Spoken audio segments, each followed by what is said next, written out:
Mini cabinet ని సొంతం చేసుకున్న గుంటూరు జిల్లా కేంద్రంలో రాజకీయాలు అలా కనిపిస్తుంటే మిగిలిన నియోజకవర్గాల్లో కాంగ్రెస్ పరిస్థితి ఆ పార్టీ కేడర్ కి ముందు పడకుండా తయారవుతోంది.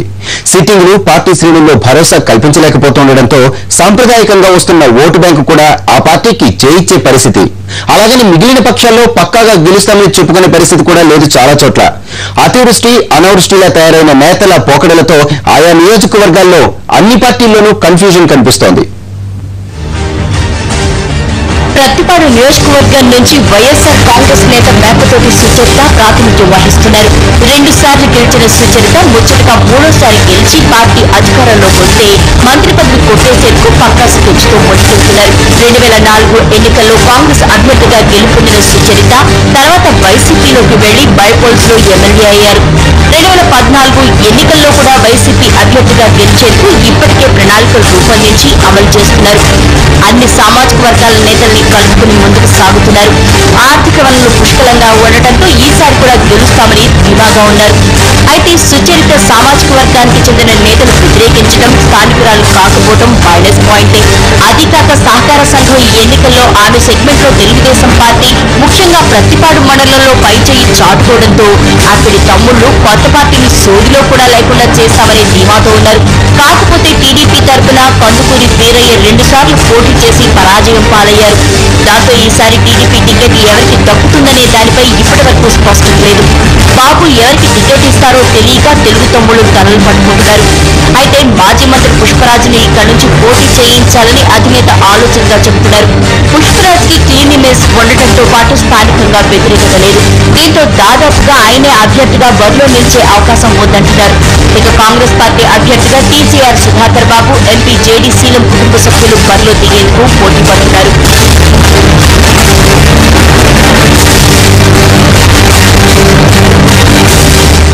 ఉప ఎన్నికల్లో పోటీ చేసి ఓడిపోయిన సుధాకర్ బాబు తర్వాత ప్రతిపాడు వైపు కన్నెత్తి కూడా చూడలేదు. దీంతో కాంగ్రెస్ క్యాడర్ పూర్తిగా నిర్వీర్యమైపోయినట్టు కనిపిస్తోంది. ఆ క్రమంలో మంత్రి కన్నానే అక్కడి అధికార పక్షాన్ని నడిపించుకొస్తున్నాడు. గుంటూరు రూరల్ మండలంలో కాపులు ఎక్కువగా ఉండటంతో కన్నా ఎవరిని సపోర్ట్ చేస్తే వారికి సీట్ దక్కే పరిస్థితి ఉంది. అయితే మరోసారి రాహుల్ ని ఒప్పించి సీటు తెచ్చుకుని గెలవాలని సుధాకర్ బాబు ప్రయత్నిస్తున్నారంటున్నారు. మరోవైపు జేడీ శీలం కూడా అధిష్టానం వద్ద తనకున్న పరిచయాలతో సీటు సాధించుకునేందుకు ప్రయత్నిస్తున్నారట.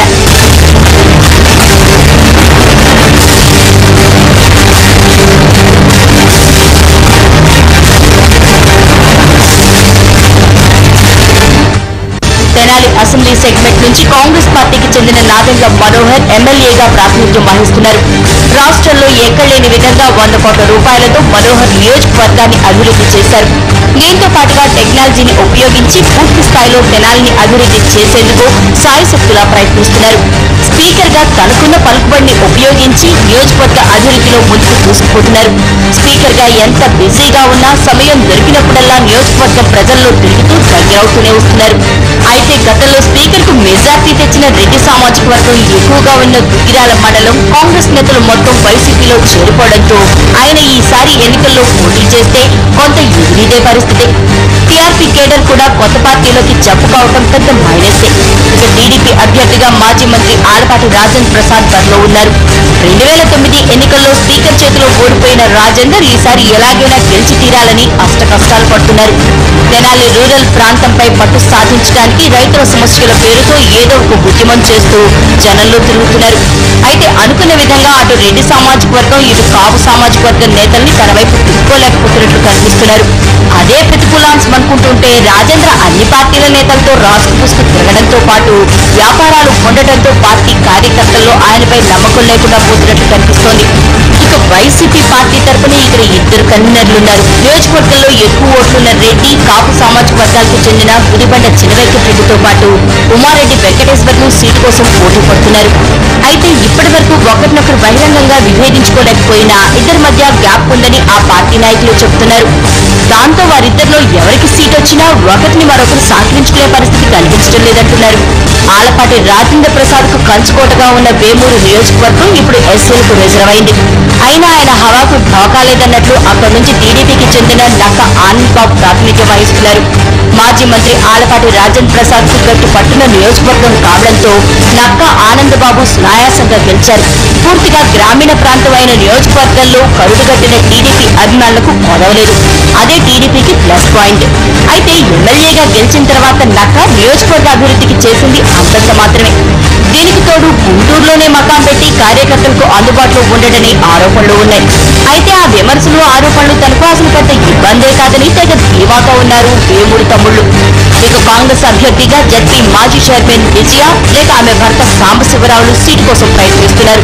గతంలోనే వారు సీటాశించిన వైఎస్ ఆశీస్సులతో మేరుగా నాగార్జున ఈ సీట్ను కొట్టేశారు.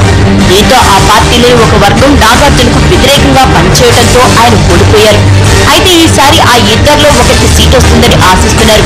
మరోవైపు ఆ దంపతులకు వారి సామాజిక వర్గంలోనే భారీ స్థాయిలో వ్యతిరేకత ఉండటం ఆ పార్టీ శ్రేణులను కలవరపరుస్తోంది. మరోవైపు వైసీపీ తరపున మేరుగా నాగార్జున రంగంలో ఉన్నారు. వైఎస్ ప్రియ శిష్యుడిగా ముద్రపడ్డ నాగార్జున రెండేళ్లుగా నియోజకవర్గంలోనే దృష్టి వేసి గెలుపుకు బాటలు వేసుకునే పనిలో బిజీ అయ్యారు. అయితే ప్రత్యర్థులు టీడీపీ కంచుకోట్లు ఎంతవరకు కొల్లగొడతారో చూడాలి.